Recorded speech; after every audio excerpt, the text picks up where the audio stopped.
Hi friends అందరికీ అందరూ ఎలా ఉన్నారు? నేనైతే చాలా బాగున్నాను. సో నేను ఒకటైతే చెప్పాలి అనుకుంటున్నానండి. అదేంటంటే లైఫ్ బిజీగా ఉందని సంతోషపడాలో, లేదంటే నీళ్లు తాగడానికి తినడానికి కూడా టైం సరిపోలేదని బాధపడాలో నాకైతే ఏమీ అర్థం కాదండి. నిజం చెప్పాలంటే ఒక్కొక్కసారి నైట్ టైం ఎప్పుడైతే తొందరగా లేగాలి అనుకుంటాను ఆ రోజు లేట్ అయిపోతుంది అనమాట.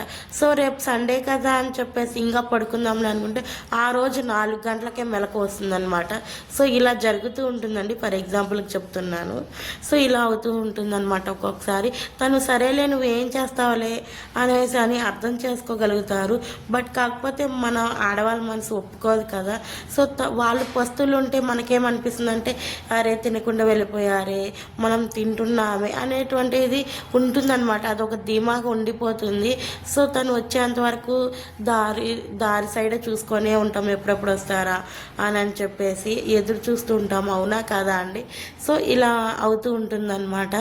నాకైతే అలానే జరుగుతూ ఉంటుంది. చాలా బాధ అనిపిస్తుంది కొన్ని సందర్భాల్లో. ఇంకా వీడియో విషయానికి వస్తే నిజం చెప్పాలంటే పితికి పప్పు అండ్ వచ్చేసి దోశ కాంబినేషన్ చాలా సూపర్గా ఉంటుందండి. ఒకసారి మీరు కూడా ట్రై చేయండి. వీడియో నచ్చితే ఒక చిన్న లైక్ అయితే ఇవ్వండి అబ్బా, ఇంతవరకు చూశారు.